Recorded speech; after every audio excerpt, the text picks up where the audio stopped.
हमारे देश का नेशनल और इंटरनेशनल पर क्या कंपटीशन लेवल है। देखिए, एक्चुअली कंपटीशन बहुत सारी चीज़ों पर डिपेंड करता है और उन सारी चीज़ों को जो ड्राइव और गाइड करने वाले होते हैं वो उस खेल से संबंधित फेडरेशंस होते हैं।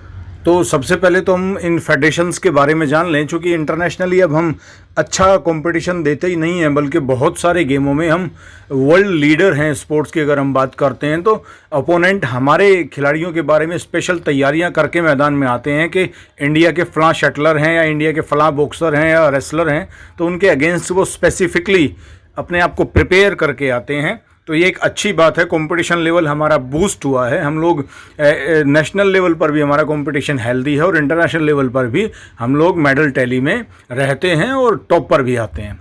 तो इस सारे अचीवमेंट्स की जो हम बात करते हैं तो उसके लिए हमें सबसे पहले समझना होगा स्पोर्ट्स फेडरेशंस को। ये फेडरेशंस हमारे यहाँ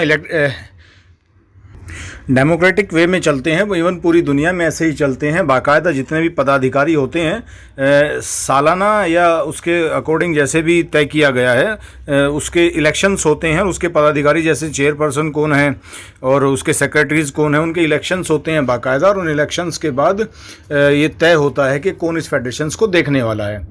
तो इसका फ़ायदा ये है कि सबसे पहले तो किसी भी फेडरेशन के ऊपर किसी एक आदमी का एक छत्र राज नहीं हो सकता, वो मनमर्जी नहीं चला सकता। हालांकि ये पहले होता था, लेकिन इम्प्रूवमेंट करने के साथ साथ हम इस लेवल तक आ चुके हैं। फेडरेशंस काफ़ी पुराने समय से ही काम कर रहे हैं। जैसा कि हम लोग जब ओलंपिक पढ़ेंगे तो और बेहतर तरीके से जान पाएंगे, तो उसी तरीके से आगे बढ़ते हुए हर देश ने अपने यहाँ अलग अलग स्पोर्ट्स के फेडरेशन स्टैब्लिश किए हैं।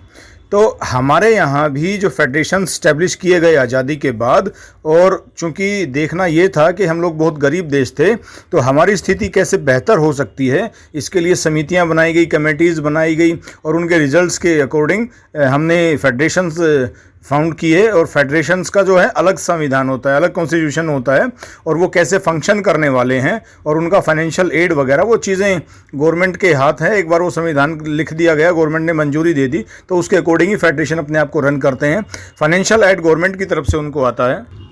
अब बेसिकली हमें जानना है हमारे जो मेजर स्पोर्ट्स हैं उनके फेडरेशंस कब स्टैब्लिश हुए हैं, कहाँ पे उनका मेन ऑफिस है, और उस स्पेसिफिक स्पोर्ट्स में हमारे यहाँ जो फेमस खिलाड़ी रहे हैं, डोमिनेटिंग खिलाड़ी रहे हैं, उनके नाम भी दिए हैं, और उस खेल के वेन्यूज़ नेशनल इंटरनेशनली कहाँ कहाँ से है, कौन से फेमस वेन्यू है।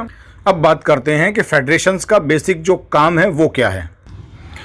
नेशनल टीम के सिलेक्शन, इंडियन ओलंपिक एसोसिएशन को कोऑपरेशन और बहुत सारी सिफारिशें खेलों के खिलाड़ियों को लेके, बल्कि उनको मिलने वाले प्राइजेज़ तक भी खिलाड़ियों को ग्रूम करने के अलावा उन्हें जो अर्जुन अवार्ड, द्रोणाचार्य अवार्ड जो हम जैसे देते हैं, वैसे द्रोणाचार्य कोचेज़ का है, तो उनकी सिफारिशें वगैरह भी। और ओलंपिक एसोसिएशन के द्वारा जो बनाए गए रूल एंड रेगुलेशंस होते हैं, जो भी उन्हें फॉलो करना उनका काम है। साथ ही आपस में कोऑर्डिनेशन रखना अलग स्टेट्स के, क्योंकि हर एक स्टेट के चलाने वाले फेडरेशन के ब्रांचेज होते हैं, तो आपस में कोऑर्डिनेशन भी रखना है और खिलाड़ियों को ग्रूम करके उन्हें पहचान के अच्छे लेवल तक उन्हें आगे रेकमेंड करना है और उन्हें सुविधाएं देनी है, जिससे उनका जो कंपटीशन लेवल है इंटरनेशनल लेवल का हो। यानी कि अच्छे कोचेज़ की नियुक्ति करना, अच्छे ग्राउंड्स इंटरनेशनल लेवल के मेंटेन रखना, ये सारे जो काम हैं ये फेडरेशंस के जिम्मे आते हैं। अब कंपटीशन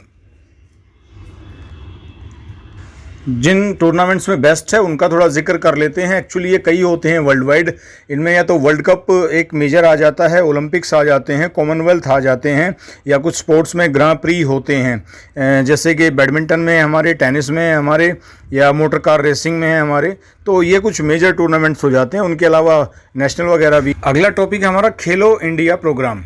खेलो इंडिया प्रोग्राम एक ऐसा प्रोग्राम है जो कि ये इंश्योर करने के हर प्रयास संभव कोशिशें करता है कि उससे किसी भी संभावित खिलाड़ी को छोड़ा ना जा सके, और उसे हम पहचान के उसे पिक करके, चाहे वो ट्राइब्स में रहता है चाहे वो अर्बन एरियाज़ में रहता है, उसे वो सुविधाएं प्रदान करें, उसे कोचेज़ प्रदान करें, न्यूट्रिशन दें, उसे वो प्रोत्साहन दें हर तरीके का, जिसकी वजह से वो एक बेहतरीन खिलाड़ी बन के सामने आ सके।